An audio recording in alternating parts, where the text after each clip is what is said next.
Have you ever felt like there's a part of you don't really understand? Like, you're not sure who you really are anymore? I've been there too. Let me share something with you.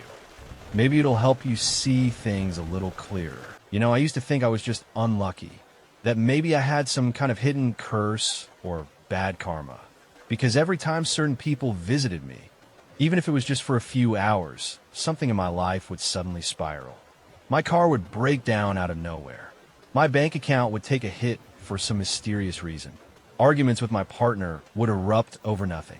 And I'd sit there afterward, head in my hands, thinking, what the hell just happened? At first, I dismissed it. Coincidences, right? Life is unpredictable. But the more it happened, the harder it was to ignore. I began noticing patterns. It wasn't everyone, just certain people. And not always in dramatic ways, but enough to leave a mark. A kind of residue. After they left, it was like the air in my house grew heavier. I'd feel exhausted, drained. And slowly, I started realizing something that honestly scared me. It wasn't about the event itself. It was about what these people carried with them, what they brought into my space. You know that quote by Jung? We meet ourselves time and again in 1,000 disguises on the path of life. I think he meant that literally. These people weren't just visiting my house.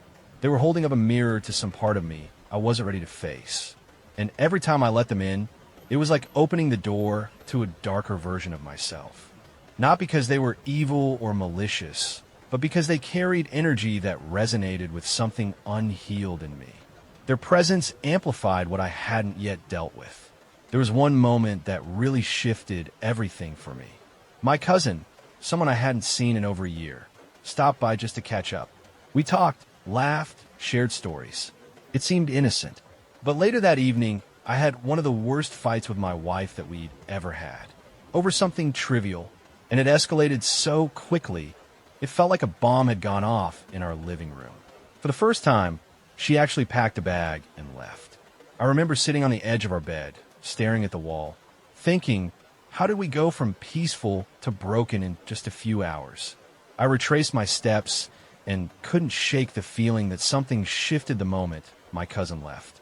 Not because he said or did anything obviously harmful, but because the energy he carried, his bitterness about his life, his subtle jealousy, his masked resentment, it stayed in the room long after he walked out. And somehow, it seeped into us. That was the first time I really started to take responsibility for the space I allowed others to occupy, both physically and emotionally. You know how we're always taught to be kind, to be welcoming, especially to family? That it's rude to turn someone away? I believe that. For years, I told myself that being a good person meant being available. But I've learned that being available to everyone comes at a cost. And sometimes, the price is your peace. There's something sacred about our personal space. It's more than just walls and furniture. It holds our energy, our stories, our healing. And when someone enters that space carrying unresolved chaos, even if they don't say a word, they bring that storm with them. You can feel it in the silence, in the way your body tenses up, in how, afterward, your thoughts start spiraling into places you thought you had left behind. I don't think it's about superstition or mystical curses. I think it's about energy, the subtle but powerful exchanges we experience every day. And more importantly, I think it's about awareness. Once you start noticing how you feel around certain people and how your life shifts after they're gone, it's hard to unsee it. That's when the real work begins. Because then comes the guilt, the inner voice that says, but he's family, but she needed someone, but I don't want to be selfish. I wrestled with that guilt for a long time, but I've come to understand this. Protecting your peace is not selfish. It's sacred, and sometimes the kindest thing you can do for yourself and for others is to say not today. It took me years to learn that no can be a full sentence, that I don't owe anyone access to my home, my time, or my heart if it cost me my well-being. And trust me, I didn't get there easily. It was trial and error, pain and clarity. But now, when someone leaves my space and I feel lighter instead of heavier, I know I made the right choice. We often talk about decluttering our homes, but we forget that the most important thing to clear out isn't the stuff, it's the energy. And sometimes, That means saying goodbye to people who don't even realize the weight they carry or the damage they leave behind. So yeah, I used to think I was cursed. Now I understand I just wasn't protecting my sanctuary. And the moment I started doing that, everything changed. There's something particularly disarming about people who seem to be in a constant state of misfortune. You know the type, the ones who never really ask how you're doing because they're too busy cataloging all the ways life has wronged them. It starts off innocent enough. Maybe they're just having a bad day. Maybe they need to vent. We all do sometimes, right? But then they come again, and again. And every single time, it's like opening a floodgate of sorrow. They don't visit you, they offload on you. Their stories don't change, their tone doesn't lift, and the air gets a little heavier with every word they speak. You try to help. You listen, offer advice, suggest solutions. But none of it sticks, because deep down, they don't want solutions. They want your sympathy. Or more precisely, they want your energy. I had a relative like that, my aunt. Every time she came over, it was a 3-hour monologue of everything that was wrong with the world. Her job, her health, her neighbors, the government, the food prices, her youth slipping away. At first, I thought I was being a good nephew, lending an ear, offering support. But over time, I noticed something strange. After every visit, I felt completely wiped out, like someone had wrung out my soul and left me hollow. Even more unsettling, things would start going wrong in my life right after she left. My sleep would be disturbed. I'd start snapping at my wife over nonsense. Financial surprises would hit. Unexpected bills, car trouble, minor accidents. It was like a ripple effect, and I started to wonder, was I just more sensitive to life stressors after being emotionally drained, or was something deeper happening? That's when I stumbled upon something Jung wrote, about how people project their unresolved darkness onto others, and how, if we're not conscious of it, we absorb it as our own. He called it the shadow, and suddenly it all made sense. These victims, these chronic complainers, they weren't just talking, they were bleeding. And every time I opened the door, I wasn't just offering them tea and company. I was offering them a vein. It's a difficult realization to accept, especially when you care. Especially when you were raised to believe that helping people is what makes you good. But there's a fine line between compassion and codependency, and I had crossed it more times than I could count. The truth is, people who live in a victim mindset don't want to climb out of the pit. They want you to climb into it with them. They don't seek connection. They seek co-suffering. They want their despair to be shared because it validates them. Misery loves company, and not just for companionship, but for survival. Because if someone else drowns with them, then maybe they're not drowning at all. It's such a subtle manipulation that you don't even realize it's happening. One day, you're offering a kind word. A week later, you're rearranging your schedule around their drama. A month later, you're wondering why you feel so sad, so uninspired, so empty, and can't quite put your finger on it. I remember one night, after another long visit from my aunt, I sat alone in the kitchen, staring at my coffee cup. I felt this overwhelming sadness that wasn't even mine. It was hers, but it had attached to me like fog on skin. That's when I knew, this isn't empathy. This is emotional contamination. So I started pulling back, not out of cruelty, but out of self-preservation. I still loved her. I still wish her well, but I couldn't let her use my soul as a dumping ground anymore. I set limits, subtle at first, then clearer over time. I stopped inviting her over. I stopped picking up the phone every time. I learned to say, I'm not in the space for that right now, and meant it. It wasn't easy. The guilt was loud, but my peace was louder. And as I distanced myself, something beautiful began to happen. I had more energy, more clarity, fewer random mishaps. My home felt lighter, calmer. My relationships deepened. I was no longer constantly on edge, waiting for the next crisis that wasn't even mine. Jung once said that until we make the unconscious conscious, it will direct our lives, and we will call it fate. These visitors, these victims, they were messengers, not just of their pain, but of my boundaries, or rather, the lack of them. Now, I don't ignore these types of people. I see them. I understand them, but I don't carry them. Not anymore, because I've realized something vital. Helping someone doesn't mean sacrificing yourself. And being kind doesn't mean being available to everyone. Some doors, no matter how heavy with history or guilt, need to stay closed.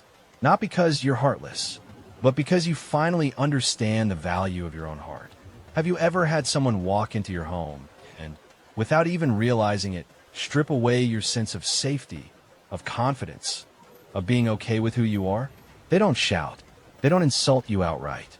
They just notice things, point out details, make passing comments that feel like tiny paper cuts. Oh, you haven't painted this wall yet. Still renting? Thought you'd have your own place by now. You look tired. Everything all right? Always followed by that smile, the kind that hides judgment behind concern. At first, I brushed it off. I thought I was being too sensitive, that maybe I was just insecure and overreacting. But then I started seeing a pattern. The same few people who offered these helpful observations were always the ones who left me second-guessing my choices. They never offered real support, just a steady stream of shoulds and not enoughs. And after every visit, I would spiral, start rearranging furniture, looking up new jobs, overthinking conversations with my wife. It was like I had suddenly become ashamed of my own life. One of the worst offenders was, again, my aunt. She would walk into my home like a critic reviewing a play, commenting on everything from the color of the curtains to the fact that we still didn't have a dishwasher. She'd ask how work was going, then casually mention how my cousin's son just got promoted. Or she'd tilt her head and ask, still no kids. All of it under the guise of love, of care. But it was never about connection.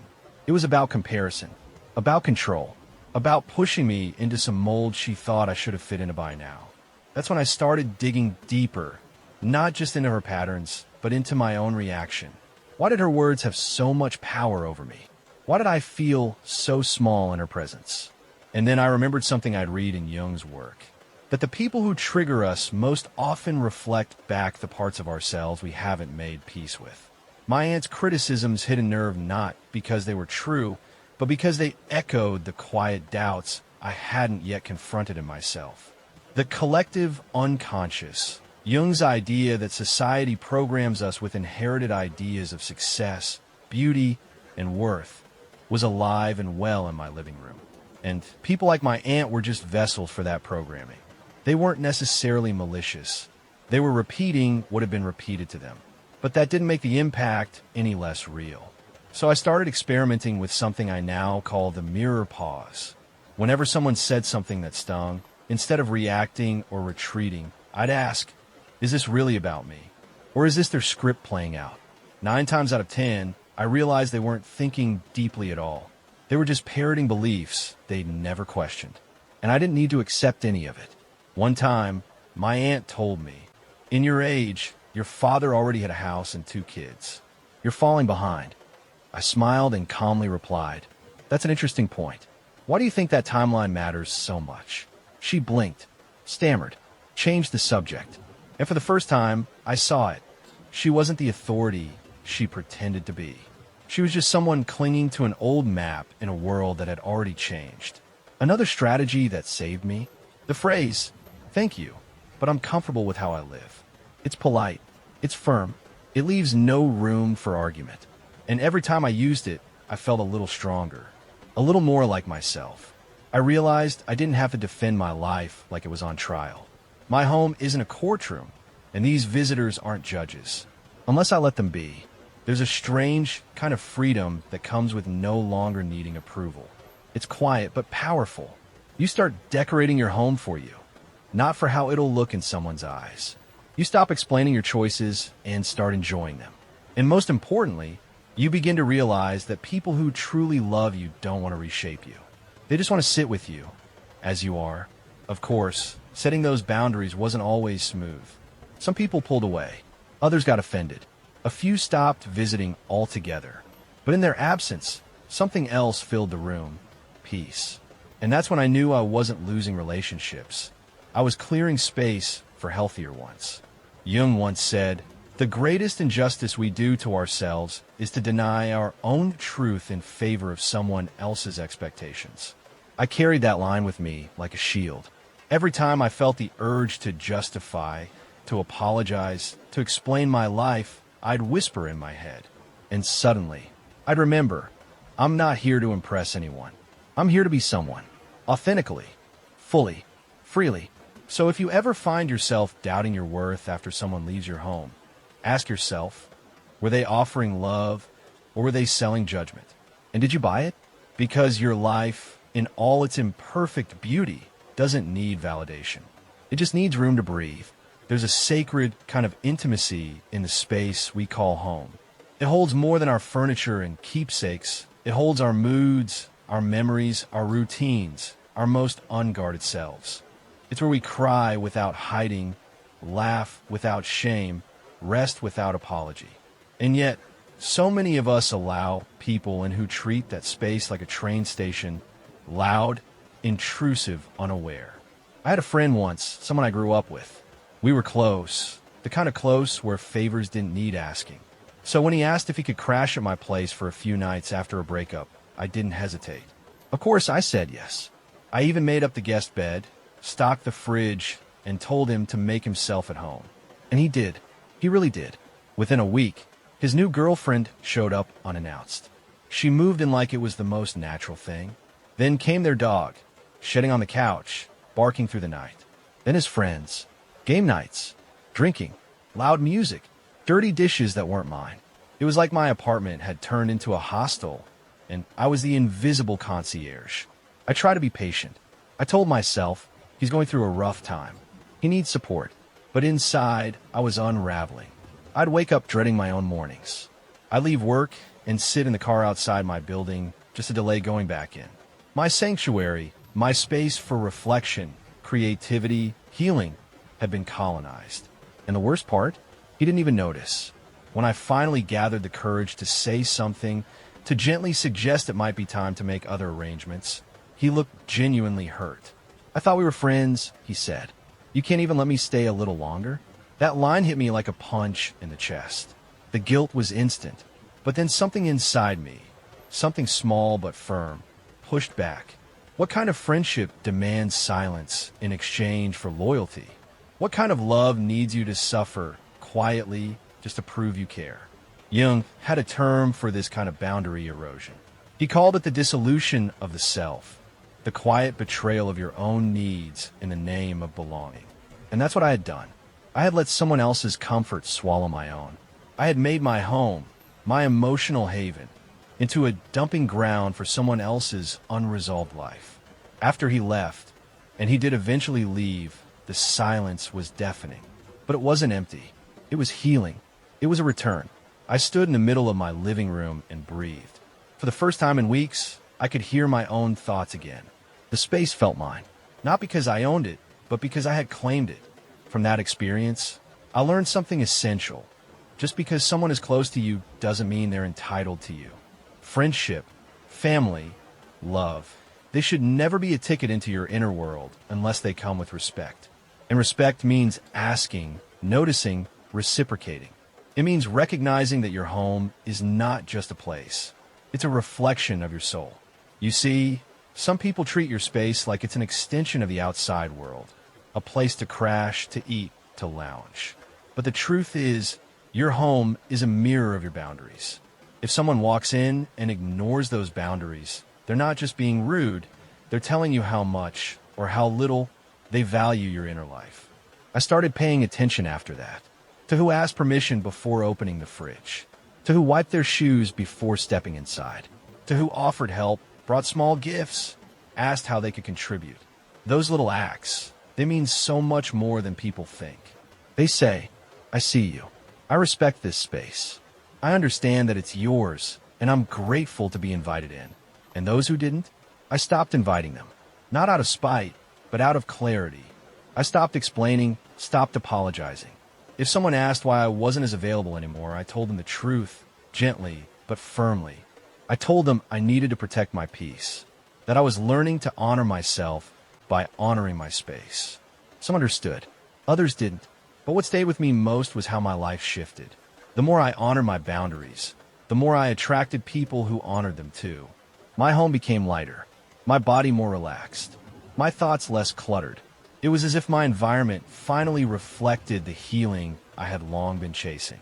So now, when someone treats my home like a public bench, I don't just get annoyed, I get curious. Why do they feel entitled to me? And more importantly, why did I ever believe I had to say yes to that? We teach people how to treat us, not just with our words, but with our thresholds, with what we allow. And when we raise the bar, when we say, this space is sacred, we begin to transform not just our homes, but ourselves. Because at the end of the day, the real question isn't who's walking into your house. It's who are you letting walk into your peace. There's a certain kind of visitor who comes through your door, not to connect, not to enjoy your company, but to quietly take. They don't always ask.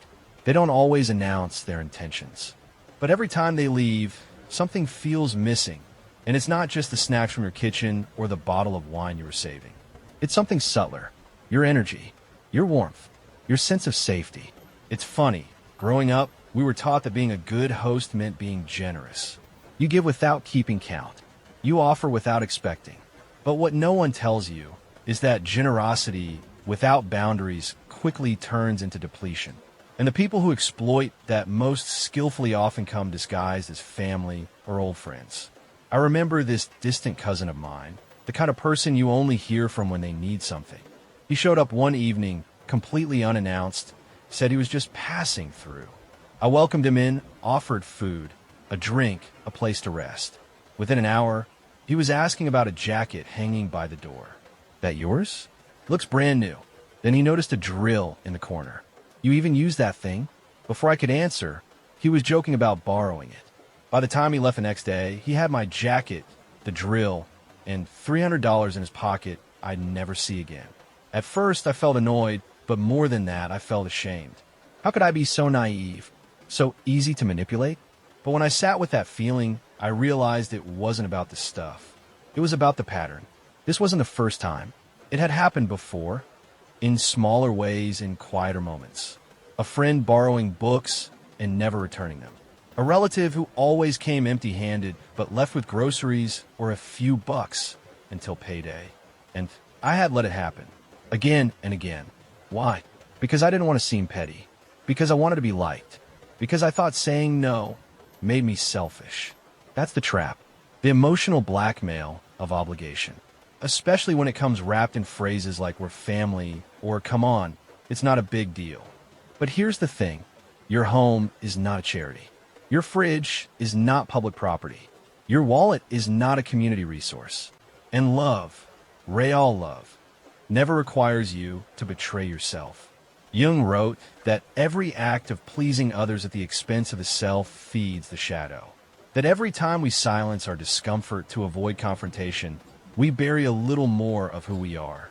And eventually, that buried self becomes resentful, bitter, passive-aggressive, or numb. I saw that version of myself once in the mirror. Someone who smiled while handing over what he didn't want to give. Someone who nodded while feeling used. Someone who couldn't even enjoy his own home anymore because he had filled it with the footprints of people who didn't respect it. That's when I started practicing a new kind of hospitality, one rooted not in guilt, but in mutual respect. If someone came over and offered nothing, I paid attention. Not because I needed gifts or money or gestures, but because presence without participation is a warning sign. If they took without asking, I noticed. If they assumed instead of appreciated, I took a step back. And slowly, I began to teach myself how to say no. Not rudely, not with shame. Just no. I'm using that. I'm not lending money right now. Please don't take that. Simple sentences. Hard to say at first. But each time I said one, I felt lighter. More in control, more like myself. It's not about becoming rigid or paranoid. It's about becoming clear, about drawing a line between generosity and self-abandonment. Because when you say yes to everyone else, you often say no to yourself. And that imbalance will always come back to you, in exhaustion, in resentment, in silence that feels heavier than any word. One day, that same cousin called me again, needed a small favor. I told him gently but firmly, I can't help this time. He paused, sounded surprised, maybe even hurt, but I didn't explain. I didn't defend. I just let the silence carry the weight of the truth, that my peace had become more important than avoiding discomfort. And you know what? He never called again, but I didn't miss him, because some people aren't meant to stay in your life. especially if they only show up with open hands and closed hearts. Protecting your home isn't just about locked doors. It's about clear boundaries, about knowing that you can love someone from a distance if closeness costs you your joy. It's about trusting that your worth isn't measured by how much you give away, but by how well you care for what's already yours. So if you've ever felt used, if you've ever looked around your space and wondered why you feel so tired, ask yourself, who have I let in that I should have kept outside? And maybe next time, when a knock comes at the door, you'll pause. You'll listen, and you'll remember, not everyone who knocks deserves to be let in. There's a kind of presence that drains you without ever raising its voice, without making a mess, without saying a single unkind word. You might not even notice it first. These people don't shout or demand or take your things. They just sit there, quiet, still, barely engaging. But when they leave, it feels like a vacuum has passed through the room, like some invisible thread inside you has snapped. I didn't understand it for a long time. How someone so gentle, so unobtrusive, could leave such a heavy silence behind. I used to tell myself it was just me. Maybe I was too sensitive, too introverted, too easily exhausted. But time and again, after spending time with certain people, I'd feel hollow. Not sad, not angry, just flat, depleted in a way I couldn't quite explain. There was this woman I used to know, a friend of a friend. We'd hang out occasionally, nothing too deep. She'd come over, sit on the couch, sip tea, and that was it. I'd do most of the talking. I'd ask about her life, her feelings, her dreams. Her answers were always minimal. Shrugs, one-word replies. And when I shared something personal or vulnerable, I'd get a blank stare in return. Not cruelty, not disinterest, just a wall. She never criticized me, never asked for favors, never imposed. But every time she left, the room felt colder. I'd walk around the apartment afterward, trying to shake off this strange fog. I couldn't explain why, but it was as if something sacred had been disturbed. Not violated, just dulled, dimmed, like someone had turned down the light inside me. Jung described this as passive vampirism, when someone doesn't give anything of themselves emotionally, but absorbs your presence like oxygen. They don't mean harm. Often, they don't even know they're doing it. But their emotional absence becomes your burden, because you end up carrying the weight of the entire interaction, trying to fill the space, to bridge the gap, to keep something alive that was never really mutual.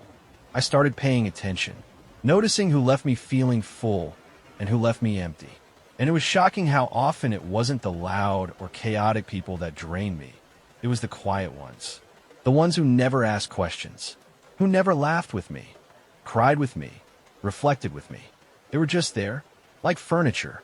And somehow, their silence demanded more from me than any argument ever could. I remember one night in particular. She had stayed for hours, barely speaking.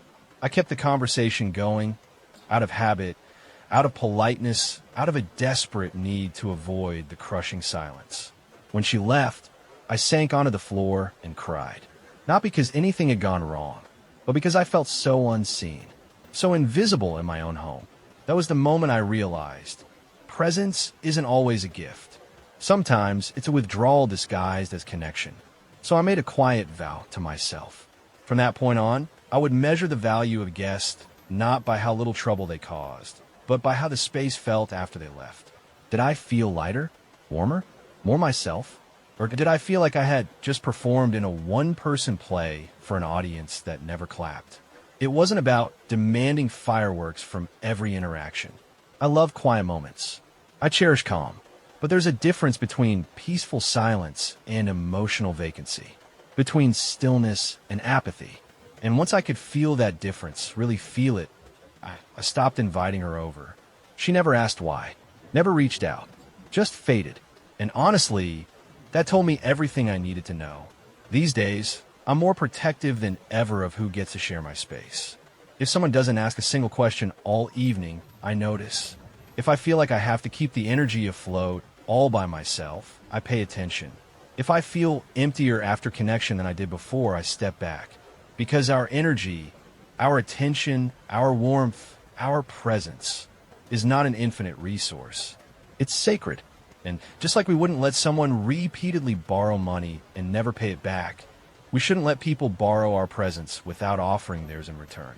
Sometimes the kindest thing you can do for your soul is to stop performing, to stop entertaining emotional silence, to stop being the life raft for someone who doesn't even notice you're floating beside them.